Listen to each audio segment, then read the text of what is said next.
அஸ்ஸலாமு அலைக்கும். இந்த நாள் இனிய நாள் ஆகட்டும். இன்று நாம் எடுக்கும் நல்ல முயற்சிகளுக்கு இறைவன் வெற்றியை தந்தருள்வானாக. நமது உள்ளத்திலும் இல்லத்திலும் சொல்லிலும் செயலிலும் சிந்தனையிலும் இறைவன் தீன் எனும் நேர்வழியின் பிரகாசத்தை தருவானாக. தீனுக்கு முரணான விஷயங்களை விட்டு நம்மை பாதுகாத்தருள்வானாக. பெருமானார் நபி ஸல்லல்லாஹு அலைஹி வஸல்லம் ஒரு நாள் மஸ்ஜித் நபவியிலே அமர்ந்திருக்கின்றார்கள். அப்போது அவர்கள் திடீரென்று புன்னகை பூக்கிறார்கள். அதை பார்த்த சஹாபாக்கள், அல்லாஹ்வின் தூதரே, தாங்கள் இப்படி திடீரென புன்னகை பூப்பதன் காரணம் என்ன என வினவுகிறார்கள். அப்போது நபி ஸல்லல்லாஹு அலைஹி வஸல்லம் கூறுகிறார்கள், மறுமை நாளில் நடக்கக்கூடிய ஒரு அழகிய சம்பவத்தை சொல்லி காட்டுகிறார்கள். மறுமை நாளிலே இறைவன் முன்பு 2 சகோதரர்கள் ஆஜராவார்கள். ஒரு சகோதரன் தன்னுடைய இன்னொரு சகோதரனை பற்றி இறைவனிடத்திலே குற்றம் சுமத்துகிறான். என்னவென்றால், யா அல்லாஹ், இந்த என் சகோதரன் உலகத்தில் வாழும் காலத்திலே எனக்கு மிகப்பெரிய அநியாயங்களை இழைத்து விட்டான், என் மனதை புண்படுத்தி விட்டான், எனக்கு மிகவும் தொந்தரவு கொடுத்து விட்டான், நான் இவனை பழிவாங்க வேண்டும் என்று கூறுகிறான். அப்போது அல்லாஹ் தஆலா, இந்த மனிதனை பழிவாங்கி நீ என்ன செய்ய போகிறாய்? இவனிடத்தில் ஒரு நன்மையும் இல்லையே என அல்லாஹ் தஆலா கூறுகிறான்.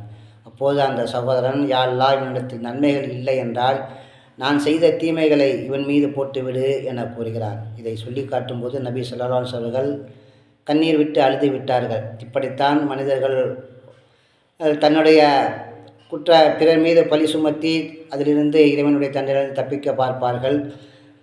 அப்படி அவன் சொல்லும்போது அல்லாஹ் தஆலா அந்த சகோதரனை பார்த்து சொல்கிறான், மனிதனே, நீ கொஞ்சம் உன் பார்வையை உயர்த்தி பார் என கூறுகிறான். அங்கே பார்த்தால் ஒரு அழகிய மாளிகை அவன் முன்பு அந்த அழகிய மாளிகை தெரிகிறது.